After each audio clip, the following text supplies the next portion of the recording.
Bonjour à tous. Cette semaine dans La Vie, c'est une statue de la Vierge brisée qui fait la une de notre magazine. En effet, cet été, une série de vols, de dégradations, de vandalisme, d'incendies a touché les églises de France, particulièrement dans le sud-ouest ou alors à Notre-Dame-des-Champs, à Paris. Alors à La Vie, nous nous sommes demandé, est-ce que ces actes sont en augmentation ? Comment faire pour sécuriser les églises ? Et surtout, comment le vivent les communautés touchées ? Comment parviennent-elles à surmonter collectivement cette épreuve ? Nous vous ferons découvrir une cellule du ministère de la Culture qui traque les œuvres d'art volées dans les églises. Elle attend que celles-ci refassent surface sur le marché de l'art pour aller les revendiquer. Et puis nous vous plongerons dans le quotidien des sacristains, un rôle si important pour veiller sur nos églises. Cette semaine aussi, dans La Vie, dans notre récit, nous vous racontons l'histoire de Natalia, une Ukrainienne qui a été soldat sur le front pendant de longs mois et qui maintenant a ouvert une librairie. C'est pour elle une autre forme pour prolonger son combat. Tout ça est à retrouver en kiosque, bien sûr, sur notre site internet lavie.fr, sur notre application mobile et aussi sur notre chaîne YouTube La Vie Média. Bonne semaine à tous. Bonjour, à la une de Réforme cette semaine, un beau reportage avec des migrants en Méditerranée. Une journaliste était ces dernières semaines pour Réforme à bord de l'Ocean Viking, le bateau humanitaire de SOS Méditerranée, au large de la Libye. Et elle nous raconte ces quelques jours où, entre le sauvetage et le débarquement, les rescapés, enfin en sécurité, confient le récit de leur exil et leur rêve d'une Europe et d'une vie meilleure en Europe.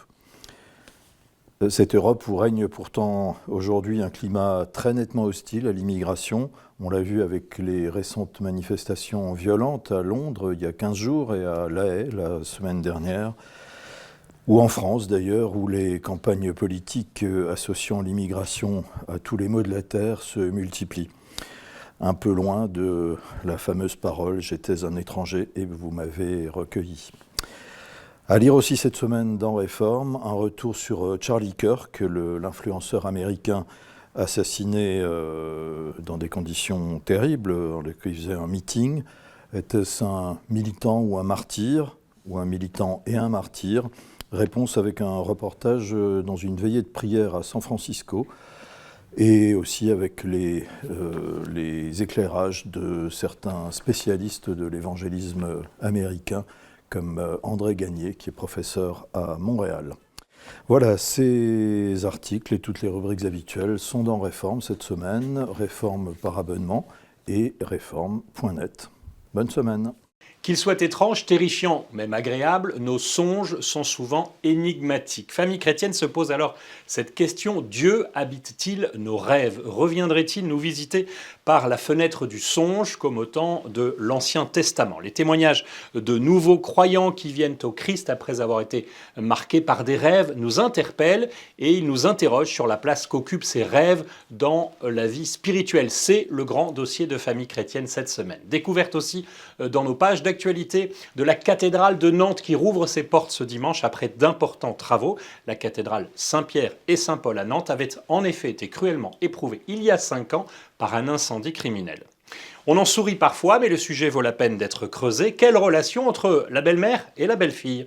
Nous explorons les raisons des non-dits entre belle-mère et belle-fille, non-dits fréquents, ainsi que des pistes pour apaiser cette relation tellement importante. Famille chrétienne propose aussi cette semaine ses coups de cœur dans une rentrée littéraire foisonnante. Bonjour, à la une de France catholique cette semaine. Pourquoi prier pour la France ? La situation du pays fait que de plus en plus d'initiatives se mettent en place, des pèlerinages aussi.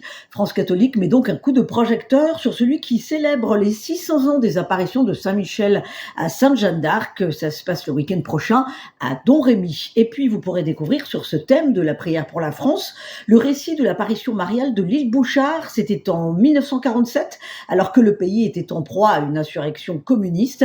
La prière des enfants, à ce moment-là, a sauvé la France, preuve qu'avec l'aide du ciel, aucune situation n'est désespérée. À découvrir aussi dans l'hebdomadaire, ça a beaucoup de succès pour les familles et pour les enfants, le Petit France Catho, qui est destiné bien entendu aux enfants, donc, et qui met l'accent sur Sainte-Thérèse de Lisieux cette semaine. Et puis, le tour des saints des diocèses, on s'arrête dans le diocèse de Créteil pour découvrir les saints patrons Saint Agoar et Saint Aglibert, qui sont des martyrs des premiers siècles de l'Église. l'Église. France catholique sur abonnement et sur france-catholique.fr.